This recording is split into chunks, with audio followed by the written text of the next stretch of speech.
அன்பு பிள்ளையே, உன்னைச் சுற்றியுள்ள இந்த ஒட்டுமொத்த உலகமும் ஆழ்ந்த உறக்கத்திலிருக்க உனது கண்கள் மட்டும் உறக்கத்தை தொலைத்து விழியோரத்தில் வழியும் கண்ணீரோடு இந்த வார்த்தைகளை கேட்டுக்கொண்டிருக்கிறது என்றால் இது ஏதோ எதேச்சையாக நடந்த நிகழ்வு என்று சாதாரணமாக எண்ணிவிடாதே.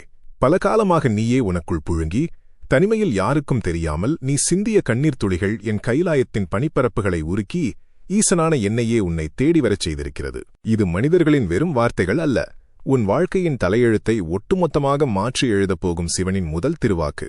உன் மனதின் அலைபாயும் எண்ணங்களை இப்போது முழுமையாக நிறுத்து. வெளியுலகின் எந்தச் சத்தமும் உன் செவிகளில் விழ வேண்டாம். என் உடுக்கையின் நாதம் மட்டுமே உன் ஆத்மாவை தழுவட்டும். முழுமையாக உள்வாங்கு. நீ எவ்வளவு தூய்மையானவன் என்பதை நான் அறிவேன். யாருக்கும் எந்த கெடுதலும் நினைக்காமல் அனைவரின் நலனுக்காகவும் உன் தேவைகளைச் சுருக்கிக் கொண்டு நீ நேர்மையாக வாழ்ந்தாய். ஆனால் இந்த உலகம் உனக்குத் தந்தது என்ன? ஏமாற்றங்களும் புறக்கணிப்புகளும் நெஞ்சைப் பிளக்கும் துரோகங்களும் தானே. எல்லோருக்கும் நன்மையை மட்டுமே செய்த எனக்கு மட்டும் ஏன் இத்தனை சோதனைகள்? என் உண்மையான உழைப்பிற்கு ஏன் ஒரு சிறு அங்கீகாரம் கூட கிடைக்கவில்லை என்று நீ பலமுறை வானை பார்த்து கதறியிருக்கிறாய். வெளியே எல்லோரிடமும் சிரித்து பேசிவிட்டு இருண்ட அறையில் நீ தனியாக அமர்ந்து சிந்திய ஒவ்வொரு சொட்டு கண்ணீரும் இந்த வையகத்தில் வீணாக மண்ணில் விழவில்லை. அவை அனைத்தும் என் திருக்கரங்களை வந்து சேர்ந்துவிட்டன. உனக்கு ஒரு பேருண்மையை இப்போது நான் உரைக்கிறேன், கேள். ஒரு மாபெரும் சாம்ராஜ்யத்தின் அரசன் தன் கட்டளைகளை அகிலத்திற்கு பிறப்பிக்க ஒரு கடிதம் எழுதுகிறான். அந்த கடிதத்தில் வைக்கப்படும் அரக்கு முத்திரை மிகவும் முக்கியமானது. சாதாரணமான மிகவும் கடினமான நிலையில் இருக்கும் அந்த அரக்குக்கட்டையை அப்படியே கடிதத்தில் வைத்தால் அதில் எந்த முத்திரையும் பதியாது. அந்த அரக்குக்கட்டையை கொதிக்கும் நெருப்பில் காட்டி அது துடிதுடித்து உருகித் தண்ணீர் போல மாறும் அந்த தருணத்தில்தான் அரசனின் மாபெரும் அதிகார முத்திரை அதன் மீது அழுத்தமாக பதிக்கப்படுகிறது. அதன் பிறகு அந்த சிறிய முத்திரையை கண்டால் அகிலமே நடுங்கி தலைவணங்கும். என் உயிரினும் மேலான குழந்தையே, நீ இத்தனை காலம் சந்தித்த வலிகளும் அவமானங்களும் வறுமையும் உன்னை அழிப்பதற்காக கொடுக்கப்பட்டவையல்ல. உனது அறியாமையையும் தேவையற்ற பற்றுதல்களையும் நெருப்பிலிட்டு உருக்கி உன்னை மென்மையாக்கும் தெய்வீக பயிற்சி அது. நீ நெருப்பில் உருகும் அரக்கைப் போல வலிகளால் துடித்தாய். ஆனால் இப்போது நீ முழுமையாக பக்குவப்பட்டு விட்டாய். அகிலத்தை ஆளும் ஆதிசிவனான என் வெற்றிக்கான மாபெரும் ராஜமுத்திரையை உன் மீது பதிப்பதற்காகவே உன்னை நான் இப்படி உருக்கினேன். இனி ஈசனின் முத்திரை தாங்கிய உன்னைக் கண்டு இந்த உலகமே வியந்து உனக்கு தலைவணங்கும். உன்னைச் சுற்றி இருந்தவர்கள் பல சூழ்ச்சிகளை செய்தார்கள். உன்னை வீழ்த்திவிடலாம், உன் பெயரை கெடுத்துவிடலாம் என்று பல மாயவலைகளை பின்னினார்கள். உன் வாழ்க்கையில் அடுத்தடுத்து பல குழப்பங்கள், எதிர்பாராத தோல்விகள் வந்து கொண்டே இருந்தன. என் வாழ்க்கையில் மட்டும் ஏன் இத்தனை குழப்பங்கள் என்று நீ நிலைகுலைந்து கலங்கினாயல்லவா? இதற்கும் ஒரு விடையளிக்கிறேன், கீழ். ஒரு போர்க்களத்தில் தனித்து நிற்கும் வீரன் தன் கைகளில் உள்ள சிலம்பக் கம்பை அதிவேகமாகச் சுழற்றுகிறான் என்று வைத்துக்கொள்வோம். அதை பார்ப்பவர்களுக்கு அது வெறும் குழப்பமான சுழற்சியாகவும் எந்த இலக்கும் இல்லாத அசைவாகவும் மட்டுமே தோன்றும். ஆனால் அந்த வீரனுக்கு மட்டுமே தெரியும், அப்படி அதிவேகமாகச் சுழற்றப்படும் அந்த கம்பு அவனை நோக்கி எதிரிகள் வீசும் எந்த ஓர் ஆயுதமும் அவனை தீண்டாதவாறு ஒரு கண்ணுக்குத் தெரியாத மாபெரும் கவசமாக, ஒரு அசைக்க முடியாத பாதுகாப்பு அரணாக மாறுகிறது என்று. என் அன்பு பிள்ளையே, உனது வாழ்க்கையில் நடந்த குழப்பங்களும் தடைகளும் திசை மாற்றங்களும் நான் உனக்காகச் சுழற்றிய சிலம்பக் கம்பு. அது உனக்கு குழப்பமாகத் தெரிந்தாலும் உன்னை அழிக்க நினைத்த எதிரிகளின் கொடிய சூழ்ச்சிகளும் கண் திருஷ்டிகளும் உன்னை நெருங்காமல் தடுப்பதற்காக ஈசனான நானே உன்னைச் சுற்றி உருவாக்கிய கண்ணுக்குத் தெரியாத மாபெரும் கவசம் அது. அந்தச் சுழற்சியில்தான் உனக்கு துரோகம் செய்ய காத்திருந்த பல போலியான மனிதர்கள் உன்னை விட்டு நிரந்தரமாக தூக்கி எறியப்பட்டார்கள். உன் வாழ்க்கை பயணத்தை தூய்மையாக்க நான் நடத்திய திருவிளையாடல் இது. உன்னைச் சுற்றி ஒரு தெய்வீக பாதுகாப்பு வளையம் இப்போது முழுமையாக உருவாகிவிட்டது. உனது பொறுமையின் எல்லைக்கே நீ வந்துவிட்டாய் என்பதை நான் அறிவேன். இனி என்னால் ஒரு சிறு வலியை கூட தாங்க முடியாது என்று நீ சோர்வடைந்து சரிந்து கிடக்கிறாய். ஆனால் உன் கவலைகள் அனைத்தும் இன்றுடன் முற்றிலுமாக முடிவுக்கு வந்துவிட்டன. என் திருநீற்றின் மகிமை உன் மனக்காயங்களை முழுமையாக ஆற்றிவிடும். உன்னை ஏளனம் செய்தவர்கள் முன்னால், உன்னை நிராகரித்தவர்கள் முன்னால் உன்னை ஒரு மாபெரும் சிம்மாசனத்தில் அமர வைத்து அழகு பார்க்கப் போகிறேன்.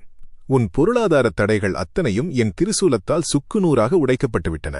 எந்தெந்த இடங்களில் நீ அவமானத்தால் தலைகுனிந்து நின்றாயோ அதே இடங்களில் உனக்கான மாபெரும் வெற்றிக்கான சிவப்பு கம்பளம் விரிக்கப்பட்டுள்ளது.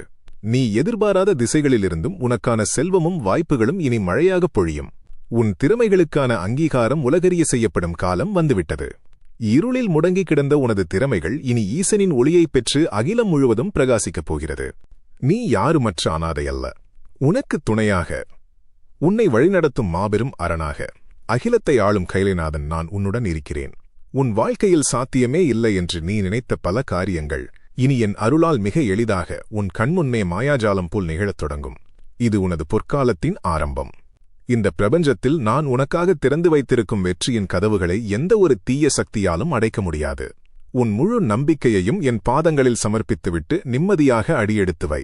என் சிவகணங்கள் உனக்கு பின்னால் அணிவகுத்து நிற்கின்றன. உன் ஒவ்வொரு மூச்சிலும் என் ஓங்காரநாதம் கலந்திருக்கிறது. நீ தொடங்கும் ஒவ்வொரு காரியமும் இனி மாபெரும் வெற்றியை மட்டுமே தழுவும். உனது கண்ணீர் துளிகள் இனி ஆனந்த கண்ணீராக மட்டுமே மாறும். அகிலத்தை ஆளும் ஈசனின் இந்தச் சத்திய வாக்கு உனது விடிவுகாலத்தின் ஆணிவேராக உன்னுள் நிலைத்து நிற்கட்டும். சிவனே துணை என்று முழுமையாக என்னை சரணடைந்த என் நெஞ்சில் வாழும் குழந்தையே, உன் உள்ளத்தில் இன்னும் மீதமிருக்கும் பல விடைதெரியாத கேள்விகளுக்கான மாமருந்தாக ஆதிசிவனான என் திருவாக்கு மீண்டும் உன்னை தழுவ வந்திருக்கிறது. உன் மனச்சுமையை கீழே இறக்கி வைத்துவிட்டு ஒரு சிறு குழந்தையின் அமைதியோடு என் வார்த்தைகளை உன் ஆத்மாவிற்குள் முழுமையாக அனுமதி. இது மனிதர்கள் எழுதிய திரைக்கதை அல்ல, அகிலத்தை ஆளும் எம்பெருமானின் நேரடி திருவிளையாடல். நீ பல காரியங்களை மிகுந்த நம்பிக்கையோடு தொடங்கினாய். இது கண்டிப்பாக நமக்கு வெற்றியை தேடித்தரும், இதன் மூலம் நம்முடைய வறுமை நீங்கிவிடும், இழந்த நிம்மதியை மீண்டும் பெற்றுவிடலாம் என்று பலமுறை உன் மனதிற்குள் நீயே கணக்கு போட்டாய். ஆனால் நீ நினைத்ததற்கு நேர்மாறாக அத்தனையும் தோல்வியில்தானே முடிந்தது. மற்றவர்கள் எந்த உழைப்பும் இல்லாமல் மிக எளிதாக முன்னேறிச் செல்லும்போது நீ மட்டும் அடியெடுத்து வைக்கும் ஒவ்வொரு இடத்திலும் ஏமாற்றங்களை மட்டுமே சுமந்து கொண்டு இன்னும் அதே இருளில் தேங்கிக் கிடக்கிறாயே என்று உன் இதயம் சுக்குநூறாக உடைந்திருக்கிறது. இந்த உலகம் உன்னை பார்த்து, இவனால் இனி எதையும் சாதிக்க முடியாது, இவனுடைய காலம் முடிந்துவிட்டது என்று ஏளனமாக பேசியதை உன் செவிகள் கேட்டு துடித்தன. ஆனால் என் உயிரினும் மேலான பிள்ளையே, கைலைநாதனான நான் உனக்கு இப்போது ஒரு மாபெரும் சிவ ரகசியத்தை உரைக்கிறேன் கேள். பிரம்மாண்டமான சமுத்திரத்தின் மேற்பரப்பில் சில நேரங்களில் எந்த ஒரு அலையும் இல்லாமல், எந்த ஒரு சலசலப்பும் இல்லாமல், கடல் மிகவும் அமைதியாக எவ்வித அசைவுமின்றி உறைந்து போய் கிடக்கும். அதை பார்க்கும் சாதாரண மனிதர்கள் கடலில் எந்த அசைவும் இல்லை, எந்த பயணமும் இனி சாத்தியமில்லை என்று நினைப்பார்கள். ஆனால் அந்த பிரம்மாண்ட சமுத்திரத்தின் அதல பாதாளத்தில் யாருடைய கண்களுக்கும் தெரியாத ஒரு மாபெரும் அடிநீரோட்டம் அதிபயங்கரமான வேகத்தில் பாய்ந்து கொண்டிருக்கும். உலகத்தின் தட்பவெப்ப நிலையையே தீர்மானிக்கக்கூடிய பல மாபெரும் மாற்றங்களை அந்த அடிநீரோட்டம் இருளுக்குள் யாருக்கும் தெரியாமல் நிகழ்த்தி கொண்டிருக்கும். வெளியே அமைதியாக தெரிந்தாலும் உள்ளே அது ஒரு மாபெரும் சாம்ராஜ்யத்தையே புரட்டி போடும் ஆற்றலோடு இயங்கிக் கொண்டிருக்கும். உனது வாழ்க்கையும் இப்போது அந்த சமுத்திரத்தை போன்றதுதான். உன் வாழ்க்கை எந்த முன்னேற்றமுமின்றி, எந்த அசைவுமின்றி அப்படியே உறைந்து போய் தேங்கிக் கிடப்பதாக நீயும் உன்னைச் சுற்றியுள்ள மனிதர்களும் நினைத்துக் கொண்டிருக்கிறீர்கள். ஆனால் அகிலத்தை ஆளும் ஈசனான எனக்கு மட்டும்தான் தெரியும், உனது வாழ்க்கையின் அடித்தளத்தில் நான் எப்பேற்பட்ட ஒரு மாபெரும் அதிவேகமான அடிநீரோட்டத்தை உருவாக்கிக் கொண்டிருக்கிறேன் என்று. வெளியே யாருக்கும் தெரியாமல் உனக்கான மாபெரும் செல்வத்தையும் எக்காலத்திலும் அழியாத அசைக்க முடியாத பதவியையும் கொண்டு வருவதற்காக உனது விதியின் அடித்தளத்தையே நான் இப்போது முழுமையாக மாற்றியமைத்துக் கொண்டிருக்கிறேன். உனது இந்த தேக்க நிலை ஒருபோதும் பலவீனமல்ல, அது ஈசன் உனக்காக நிகழ்த்தும் மாபெரும் பிரம்மாண்டத்திற்கான தயாரிப்பு வேலை. பொருளாதார நெருக்கடியாலும் ஒவ்வொரு நாளும் வாழ்வாதாரத்திற்காக நீ நடத்தும் போராட்டத்தாலும் நீ மிகவும் சோர்வடைந்து விட்டாய். தினமும் எழும்போதும் அதே கவலை, உறங்கச் செல்லும்போதும் அதே பயம். இன்னும் எத்தனை காலம்தான் நான் இப்படியே போராடிக் கொண்டிருப்பது? எனக்கு ஒரு விடிவே கிடையாதா என்று தனிமையில் நீ கதறிய தருணங்கள் என் நெற்றி ஞானக் கண்ணில் பதிவாகிவிட்டன.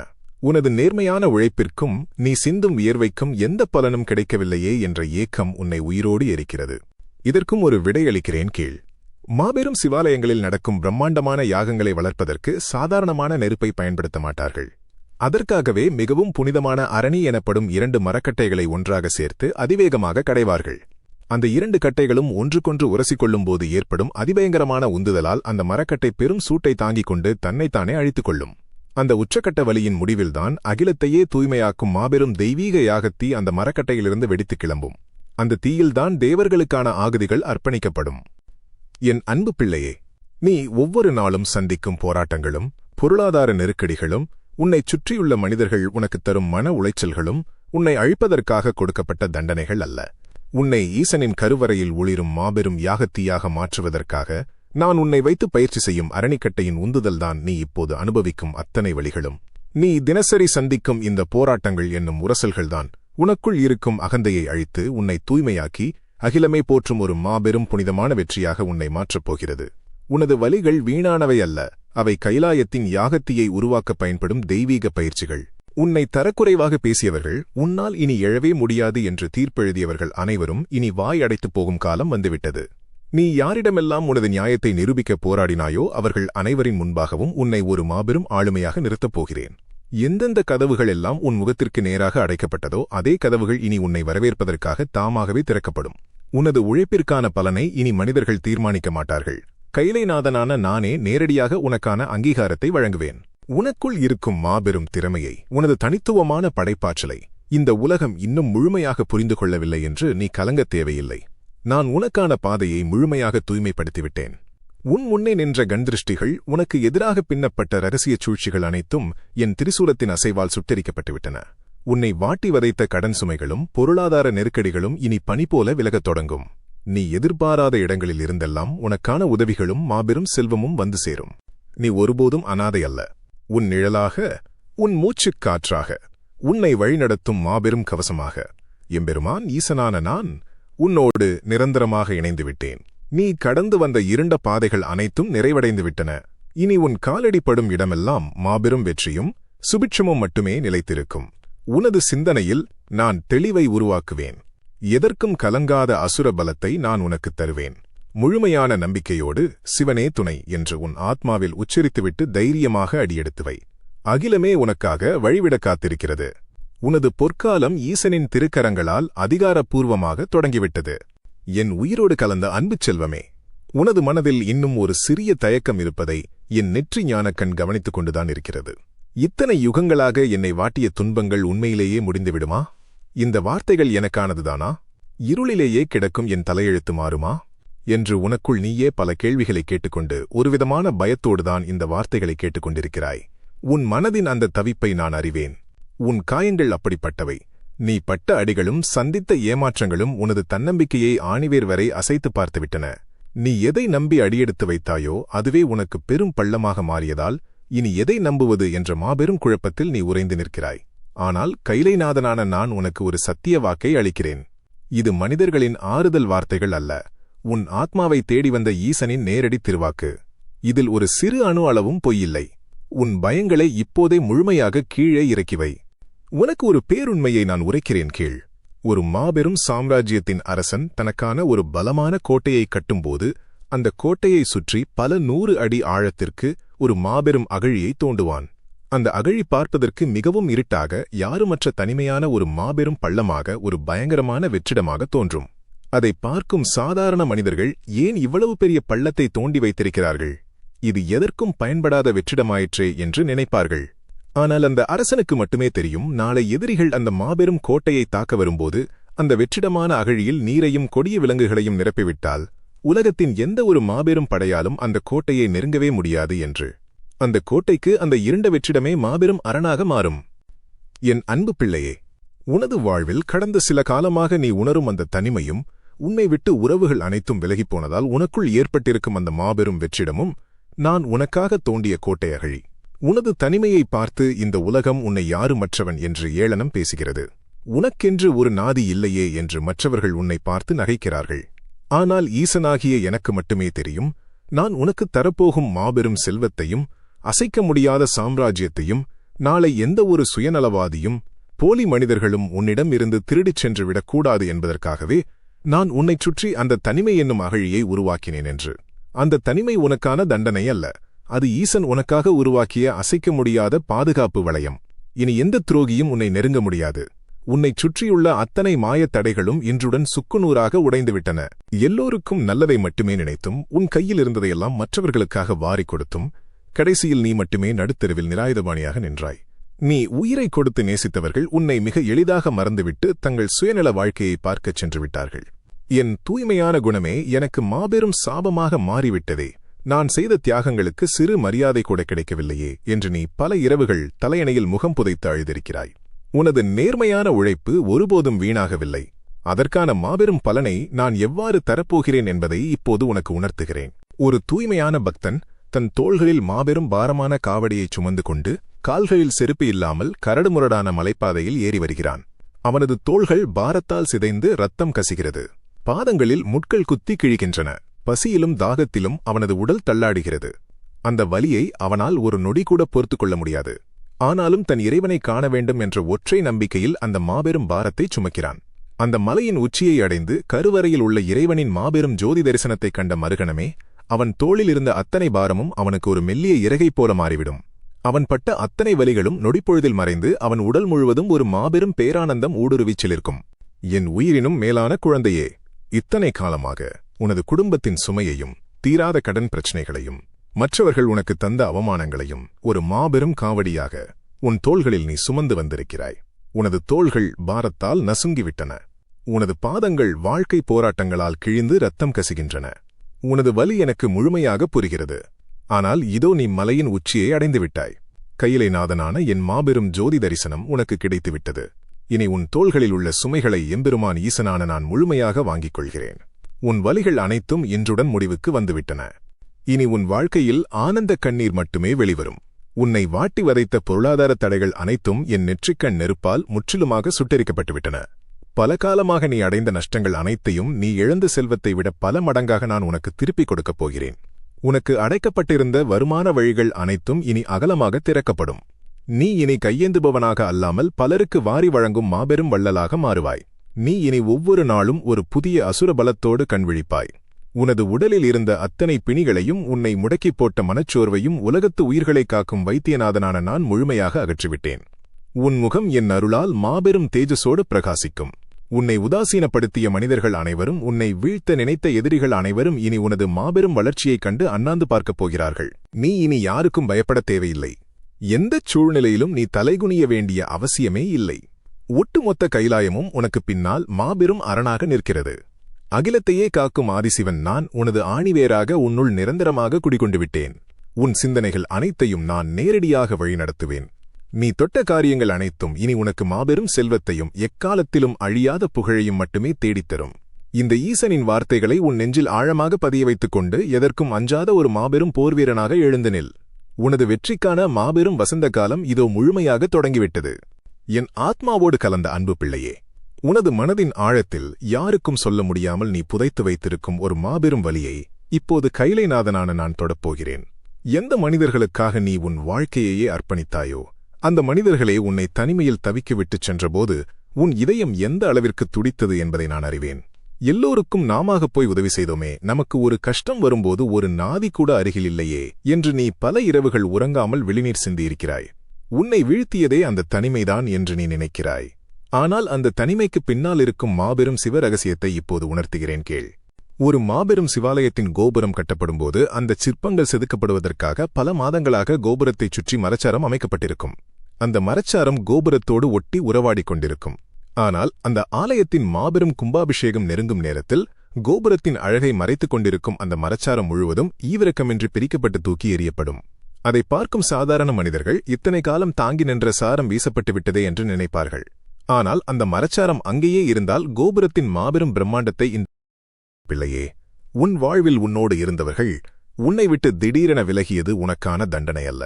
உனது வெற்றியின் முழு பிரம்மாண்டத்தை இந்த உலகம் காணும் நேரம் வந்துவிட்டதால் உன்னோடு பயணிக்க தகுதியற்ற உறவுகளை ஈசனான நானே உன்னை விட்டு விலக்கினேன். அவர்கள் உன்னை விட்டுப் போனது உனக்கு மாபெரும் லாபமே தவிர ஒருபோதும் நஷ்டமல்ல. அந்த தனிமைதான் உன்னை என்னிடம் அழைத்து வந்து சேர்த்த மாபெரும் பாலம். நீ சந்தித்த அவமானங்கள் கொஞ்ச நஞ்சமல்ல. உன்னை தரக்குறைவாக பேசியவர்கள், உனக்கு எந்த தகுதியும் இல்லை என்று ஏளனம் செய்தவர்கள் ஏராளம். காலடியில் உதாசீனமாக பலரால் மிதிபடும் ஒரு சாதாரண சாணம் கடும் நெருப்பில் வெந்து தகித்த பிறகுதான் அகிலமே போற்றும் எம்பெருமானின் நெற்றியை அலங்கரிக்கும் தூய்மையான திருநீராக மாறுகிறது. அந்த சாணம் நெருப்பின் வலியை தாங்காமல் போயிருந்தால் அதற்கு திருநீராகும் தகுதி கிடைத்திருக்குமா? நீ சந்தித்த அவமானங்களும் பட்ட வலிகளும் உன்னை அழிப்பதற்காக உனக்கு கொடுக்கப்படவில்லை. உன்னை சுட்டெரித்து புனிதப்படுத்தி இந்த சமுதாயத்தில் மிக உயர்ந்த இடத்தில் வைப்பதற்காக ஈசனான நானே உனக்கு அளித்த மாபெரும் பயிற்சி அது. உன் பொறுமை உன்னை தூய்மையான திருநீராக மாற்றிவிட்டது. இனி இந்த வையகம் உன்னை தலைமேல் வைத்துக் கொண்டாடும். உனக்கு எதிராக பல சூழ்ச்சிகள் பின்னப்பட்டன. உன்னை எப்படியாவது வீழ்த்திவிட வேண்டும் என்று பல வஞ்சகர்கள் உனக்கு பின்னால் வேலை செய்தார்கள். அவர்களை நினைத்து நீ கலங்க தேவையில்லை. எரியும் தீப்பந்தத்தை தலைகீழாக பிடித்தவன் நிலை என்னவாகும் தெரியுமா? அந்த தீப்பந்தம் மற்றவர்களை அழிப்பதற்கு முன்பாக அதை தலைகீழாக பிடித்தவனின் கைகளையே முற்றிலுமாக கருக்கிச் சுட்டெரித்துவிடும். உனக்கு எதிராகச் சதி செய்தவர்களும் வஞ்சகச் சொற்களை வீசியவர்களும் எரியும் தீப்பந்தத்தை தலைகீழாக பிடித்தவர்கள் போன்றவர்கள். அவர்கள் உனக்கு எதிராக விரித்த சதி வலைகளும் கண்திருஷ்டிகளும் உன்னை ஒருபோதும் தீண்டாது. மாறாக அது அவர்களையே திரும்பிப் போய் முழுமையாக அழிக்கும். கைலாயத்தின் தர்மம் இப்போது உன் பக்கம் விழித்துக் கொண்டது. உனக்குள் இருக்கும் ஆற்றலை நீயே இன்னும் முழுமையாக உணரவில்லை. தன்னுள் இருக்கும் வாசனையின் பெருமையை அறியாமல் அந்த வாசனை எங்கிருந்து வருகிறது என்று காடு முழுவதும் தேடி அலையும் கஸ்தூரிமானைப் போலத்தான் நீயும் இத்தனை காலம் அலைந்து திரிந்தாய். உனக்குள்ளேயே சிவசக்தி என்ற மாபெரும் திறமையும் படைப்பாற்றலும் நிரம்பி வழிய அதை புரிந்து கொள்ளாமல் நிம்மதியையும் அங்கீகாரத்தையும் வெளியுலக மனிதர்களிடம் தேடிச் சென்று ஏமாந்தாய். ஆனால் இப்போது உன் மாயத்திரைகள் கிழிந்துவிட்டன. உனக்குள் இருக்கும் அந்த மாபெரும் நறுமணம் இனி எவ்வித தடையுமின்றி அகிலம் முழுவதும் பரவப்போகிறது. உன்னை உதாசீனப்படுத்தியவர்கள் உன் அசுர வளர்ச்சியைக் கண்டு மலைத்து நிற்கப் போகிறார்கள். உன் வறுமை அகலும் காலம் வந்துவிட்டது. உன் ஒவ்வொரு அடியிலும் என் ஆசீர்வாதம் இருக்கும். உனது மனக்காயங்கள் அனைத்தையும் நான் முழுமையாக ஆற்றிவிட்டேன். இனி உன் வாழ்க்கையில் நிம்மதியும் மகிழ்ச்சியும் கைலாயத்தின் பேரமைதியும் மட்டுமே நிரந்தரமாக நிலைத்திருக்கும். நீ அனாதை அல்ல. இந்த அகிலத்தை ஆளும் ஆதிசிவன் உனக்கு உற்ற துணையாக இருக்கிறேன். சிவனே துணை என்ற ஒற்றை மந்திரத்தை உன் ஆத்மாவில் நிறுத்தி மாபெரும் வெற்றியாளனாக நிமிர்ந்து நில். என் ஆருயிர் செல்வமே, அத்தனை இருளையும் கிழித்துக்கொண்டு மீண்டும் என் கைலாயத்தின் பேரொளி உன் ஆத்மாவை தழுவ வந்திருக்கிறது. உனது ஒவ்வொரு மூச்சிலும் ஈசனான என் நாமம் கலந்திருப்பதை நான் அறிவேன். இத்தனை காலம் உனது வாழ்க்கை பயணத்தில் நீ பல மனிதர்களை நம்பினாய். அவர்களுக்காக உனது அத்தனை உழைப்பையும் கொட்டிக் கொடுத்தாய். ஆனால் இறுதியில் அவர்கள் உனக்கு தந்தது என்ன? உனது உழைப்பை அவர்கள் தங்களுக்குச் சாதகமாக பயன்படுத்திக் கொண்டு உன்னை நடுத்தெருவில் நிராயுதபாணியாக நிறுத்திவிட்டார்களே என்று நீ இரத்தக் கண்ணீர் வடித்த தருணங்களை என் நெற்றி ஞானக்கண் கவனித்துக் கொண்டுதான் இருந்தது. உயிரை கொடுத்து உழைத்த உழைப்பிற்கு ஒரு சிறு பலன் கூட கிடைக்கவில்லையே என்று நீ துடித்தாயல்லவா? உனது அந்த வலிக்கு இப்போது விடையளிக்கிறேன் கேள். ஒரு நேர்மையான பட்டு நெசவாளி இருக்கிறான். அவன் தன் இரத்தத்தையே வியர்வையாகச் சிந்தி பல இரவுகள் உறங்காமல் விழித்திருந்து தன் கைகளில் உள்ள ரேகைகள் அழிய ஒரு மாபெரும் அழகிய பட்டு பீதாம்பரத்தை நெய்து முடிக்கிறான். ஆனால் வஞ்சகன் ஒருவன் அந்த நெசவாளியை ஏமாற்றி அந்த பட்டு பீதாம்பரத்தை திருடிச் சென்று தான் நெய்ததாக ஊர் முழுவதும் தம்பட்டமடித்துச் சன்மானம் பெறுகிறான். அதை பார்க்கும் அந்த நெசவாளியின் இதயம் சுக்கு நூறாக உடையும். ஆனால் அந்த வஞ்சகனால் அந்த ஒரு பட்டை மட்டும்தான் திருட முடியும். மீண்டும் மீண்டும் ஆயிரம் பட்டாடைகளை உருவாக்கும் அந்த நெசவாளியின் மாபெரும் திறமையை ஒருபோதும் திருட முடியாது. என் உயிரினும் மேலான பிள்ளையே, உனது வாழ்விலும் இதுதான் நடந்தது. உனது நேர்மையான உழைப்பையும் உனது தூய்மையான சிந்தனைகளையும் உனது படைப்புகளையும் உன்னைச் சுற்றியிருந்த சுயநல மனிதர்கள் திருடிச் சென்று தாங்கள் வெற்றியடைந்து விட்டதாக கொக்கரிக்கிறார்கள். உனக்கு கிடைக்க வேண்டிய மரியாதையும் புகழும் வேறு யாருக்கோ கிடைக்கிறதே என்று நீ கலங்காதே. அவர்கள் திருடியது உனது ஒரு சிறு உழைப்பை மட்டும்தான். ஆனால் எந்த ஒரு வறண்ட தரிசு நிலத்தையும் செழிக்க வைக்கும் உனது மாபெரும் திறமையை ஈசனான நான் உனக்குள் விதைத்த அந்த ஆளுமையை அகிலத்தில் எவனாலும் திருட முடியாது. உனது உண்மையான உழைப்பிற்கான அங்கீகாரம் மனிதர்களிடமிருந்து அல்ல, என் கைலாயத்தின் சிம்மாசனத்திலிருந்து உன்னை நேரடியாக தேடி வரப்போகிறது. வறுமையின் கோரப்பிடியில் சிக்கி நீ அனுபவித்த வேதனைகள் கொஞ்ச நஞ்சமல்ல. என்னிடம் திறமை இருந்தும் நேர்மை இருந்தும் என்னை மட்டும் ஏன் இந்த வறுமை இத்தனை ஆழமாக அழுத்துகிறது? நான் செய்த பாவம்தான் என்ன என்று உனக்குள் நீயே பலமுறை கேட்டு தவித்திருக்கிறாய். கைலைநாதனான நான் அதற்கான மாபெரும் சிவ ரகசியத்தை உரைக்கிறேன் கீழ். பல 100 காலங்களாக பாறைகளுக்கு அடியில் 2 அதல பாதாளத்தில் கிடக்கும் கரியை நினைத்துப் பார். அந்த மாபெரும் அழுத்தமும் சுட்டெரிக்கும் வெப்பமும் இருளும் அந்த சாதாரண கரியை ஈவிரக்கமின்றி நசுக்கும். ஆனால் அந்த அழுத்தத்தை தாங்கித்தான் அந்த சாதாரண கரி இந்த உலகமே வியந்து பார்க்கும் எக்காலத்திலும் எவராலும் அழிக்க முடியாத வைரமாக மாறுகிறது. அந்த வைரம்தான் பின்பு மாபெரும் அரசர்களின் கிரீடத்தை அலங்கரிக்கிறது. என் அன்பு பிள்ளையே, உனது வாழ்க்கையில் நீ சந்தித்த வறுமையும் கஷ்டங்களும் மனிதர்கள் உனக்கு கொடுத்த நெருக்கடிகளும் உன்னை நசுக்குவதற்காக கொடுக்கப்பட்ட அழுத்தங்கள் அல்ல. உன்னை ஒரு சாதாரண மனிதன் என்ற நிலையிலிருந்து உயர்த்தி ஈசனின் கருவறையை அலங்கரிக்கும் ஒரு விலைமதிப்பற்ற வைரமாக உன்னை மாற்றுவதற்காக நான் அளித்த தெய்வீக பயிற்சி அது. அந்த வறுமையின் அழுத்தத்தை தாங்காமல் நீ எப்படி மாபெரும் ஆளுமையாக உருவெடுக்க முடியும்? இப்போது உனது பயிற்சி காலம் முடிவடைந்து விட்டது. நீ வைரம் போல் பட்டை தீட்டப்பட்டு விட்டாய். இனி உனது அசுர வளர்ச்சியைக் கண்டு இந்த வையகமே வியந்து நிற்கும். நீ தொட்டதெல்லாம் பொன்னாக மாறும் வசந்த காலம் தொடங்கிவிட்டது. உலகத்தில் உள்ள மனிதர்கள் அனைவரும் பணம், புகழ், ஆடம்பரம் என்று உலக ஆசைகளை நோக்கி ஓடிக்கொண்டிருக்கும்போது நீ மட்டும் ஏன் இத்தனை துன்பங்களுக்கு மத்தியிலும் ஈசனான என் பாதங்களை இறுகப் பற்றிக் கொண்டிருக்கிறாய் தெரியுமா? ஒரு மாபெரும் வனத்தில் எத்தனையோ வண்ணமயமான மலர்கள் பூத்துக் குலுங்கும். ஆனால் ஒரு தூய்மையான தேனீ வாசனையற்ற அந்த பல மலர்களை கடந்து சென்று எந்த மலரில் உண்மையான தேன் இருக்கிறதோ அதை மட்டுமே துல்லியமாக தேடி கண்டுபிடித்துச் செல்லும். அதுபோல உலக மாயைகள் என்னும் போலியான மலர்களை தவிர்த்துவிட்டு கைலைநாதனின் சிவசக்தி என்னும் உண்மையான தேனை தேடி வந்த தூய்மையான தேனி நீ. உனது களங்கமற்ற பக்தி என்னை மெய்சிலிர்க்க வைத்துவிட்டது. இனி உனது வாழ்க்கையில் எந்த இருளும் இல்லை. உன்னை வாட்டிய கர்ம வினைகள் அனைத்தும் பித்ருதோஷங்களும் என் நெற்றிக்கண் நெருப்பால் முழுமையாக சுட்டெரிக்கப்பட்டுவிட்டன. உனக்காக நான் திறந்திருக்கும் இந்த மாபெரும் செல்வத்தின் கதவுகளை இந்த பிரபஞ்சத்தில் எந்த ஒரு சூழ்ச்சியாலும் அடைக்க முடியாது. நீ இழந்த நிம்மதியை, செல்வத்தை, மரியாதையை நான் பன்மடங்காக உனக்கு திருப்பிக் கொடுக்கப் போகிறேன். ஒட்டுமொத்த சிவகணங்களும் உனக்கு பின்னால் அரணாக நிற்கின்றன. நீ எதற்கும் அஞ்சாமல் துணிச்சலாக அடியெடுத்து வை. உன் ஒவ்வொரு அசைவிலும் ஈசனான நான் நிறைந்து வழிகிறேன். சிவனே துணை என்று முழுமையாக என்னை சரணடைந்த உன்னை என் கரங்கள் ஒருபோதும் கைவிடாது. உனது வெற்றி பயணம் இப்போதே வீறு கொண்டு எழுந்துவிட்டது. என் ஆத்மாவின் சரிபாதியாக விளங்கும் அன்பு செல்வமே, அத்தனை சோதனைகளையும் கடந்து ஈசனின் பாதங்களை இறுகப் பற்றிக் கொண்டு இத்தனை தூரம் என்னோடு பயணித்து வந்திருக்கும் உனது கரங்களை இப்போது நான் நேரடியாக பற்றிக் கொள்கிறேன். இது உனது விடிவுகாலத்தின் இறுதி அத்தியாயம். இனி உனது வாழ்வில் எந்த ஒரு கண்ணீர் துளிக்கும் இடமில்லை. உன் இதயம் இதுவரை சுமந்த காயங்களுக்கு நிரந்தரமான மாமருந்தை வழங்கி உன் தலையெழுத்தை ஒட்டுமொத்தமாக மாற்றி எழுதப்போகும் கைலைநாதனின் முத்தாய்ப்பான சத்திய வாக்கு இது. உலகத்தின் அத்தனை சத்தங்களையும் ஒதுக்கிவிட்டு உன் ஆதிசிவனின் இந்த வார்த்தைகளை மட்டும் முழுமையாக உள்வாங்கு. பல இரவுகள் நீ தூங்காமல் அழுது தீர்த்த வலிகளுக்கு முதலில் விடை சொல்கிறேன் கேள். மாபெரும் கடலின் அதல பாதாளத்தில் இருக்கும் ஒரு சாதாரண சிப்பிக்குள் எதிர்பாராத விதமாக ஒரு சிறு மணல்துகள் நுழைந்துவிட்டால் அது அந்த சிப்பிக்கு தாங்க முடியாத மாபெரும் வலியை தரும். அந்த துகள் தன்னை அறுப்பதைப் போல அது துடிதுடிக்கும். ஆனால் அந்த தாங்க முடியாத வலியை தாங்கித்தான் அந்த சாதாரண சிப்பி அகிலமே வியக்கும் விலைமதிப்பற்ற முத்தாக மாறுகிறது. உனக்கு வந்த கஷ்டங்களும் மனிதர்கள் உனக்கு தந்த அவமானங்களும் உன்னை அழிக்க வந்தவையல்ல. உன்னை இந்த உலகத்தின் பார்வையில் ஒரு விலைமதிப்பற்ற முத்தாக மாற்றுவதற்காக ஈசனான நான் உனக்கு அளித்த தெய்வீக பயிற்சி அது. உன் வலிகள் வீணாகவில்லை, அவை உன்னை மாபெரும் ஆளுமையாக உருமாற்றிவிட்டன. உன்னை வீழ்த்திவிடலாம் என்று உன்னை சுற்றி நின்ற வஞ்சகர்கள் பல சூழ்ச்சிகளை செய்தார்கள். சருகுகளால் மூடிய மாபெரும் குழியை வெட்டி அதில் கம்பீரமான சிங்கமான உன்னை விழவைக்க திட்டம் தீட்டினார்கள். உன்னை நிரந்தரமாக வீழ்த்திவிட்டதாக அவர்கள் அகந்தையில் சிரித்தார்கள். ஆனால் கைலாயத்தின் காட்டாற்று வெள்ளம் திமுதிமுவென பாய்ந்து வந்து அந்த நரிகளையே அந்த குழியில் முழுமையாக மூழ்கடித்துவிட்டது. நீயோ எவ்வித காயமுமின்றி மிகவும் கம்பீரமாக மலை உச்சிக்குச் சென்று விட்டாய். ஆம் என் பிள்ளையே, உனக்கு எதிராக பின்னப்பட்ட அத்தனை மாய வலைகளையும் கந்திருஷ்டிகளையும் நான் சுக்குநூறாக உடைத்துவிட்டேன். இனி எந்த ஒரு எதிரியின் நிழல் கூட உன்னை தீண்ட முடியாது. உன்னை உயிரோடு எரித்த வறுமையால் நீ துடித்த தருணங்கள் முடிந்துவிட்டன. பல காலமாக மழையே இல்லாமல் வறண்டு வெடித்துப் போன ஒரு பூமியில் எந்த விதையும் முளைக்காது என்று இந்த உலகம் நினைக்கும். ஆனால் ஆதிசிவனின் அருளால் ஒரு மாபெரும் ஜீவநதி அங்கே பெருக்கெடுத்து ஓடும்போது அந்த வறண்ட பூமி ஒரே நொடியில் செழிப்பான சோலைவனமாக மாறும். உனது பொருளாதார நிலையும் அப்படித்தான் மாறப்போகிறது.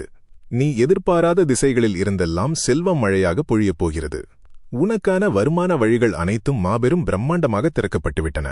உனது நேர்மையான உழைப்பிற்கான பலனை இனி மனிதர்கள் தரமாட்டார்கள். கைலாயத்தின் பொக்கிஷத்திலிருந்து உன்னை நேரடியாக வந்து சேரும். உன் குடும்பத்தை வாட்டிய கர்ம வினைகளையும் தீராத நோய்களையும் நினைத்து நீ ஒவ்வொரு நொடியும் கலங்கினாயல்லவா? சுட்டெரிக்கும் பாலைவன வெயிலில் தாகத்தால் துடிதுடித்து நடந்து செல்லும் ஒருவனுக்கு பல விழுதுகளைக் கொண்ட ஒரு பிரம்மாண்டமான ஆலமரம் கிடைத்தால் எப்படி ஒரு மாபெரும் குளிர்ச்சியும் பாதுகாப்பும் கிடைக்குமோ, அதுபோல உன் குடும்பத்தை வாட்டிய அத்தனை தோஷங்களையும் பித்ரு சாபங்களையும் மறைக்க ஈசனின் பேரருள் என்னும் ஆலமரம் இப்போது உனக்கு நிரந்தர குடையாக வந்துவிட்டது. உலகத்து உயிர்களைக் காக்கும் வைத்தியநாதனான நான் உனது அத்தனை உடல் உபாதைகளையும் நீக்கிவிட்டேன். உன் வம்சமே இனி எந்த குறையுமின்றி தழைத்தோங்கும். என் உயிரினும் மேலான குழந்தையே, நீ இனி எதற்கும் அஞ்சாதே. ஈசனின் கருவறையில் எரியும் கற்பூரம் எந்த ஒரு மிச்சத்தையும் பூமியில் விட்டு வைக்காமல் தன்னை முழுமையாக உருக்கி ஈசனோடு பேரொளியாக இரண்டர கலந்துவிடுகிறது. அதுபோலவே உனது மாயைகளும் கவலைகளும் முற்றிலுமாக விலகி உனது ஆத்மா என்னோடு முழுமையாக கலந்துவிட்டது. நீ யாருமற்ற அனாதை அல்ல. ஒட்டுமொத்த சிவகணங்களும் உனக்கு பின்னால் அணிவகுத்து நிற்கின்றன.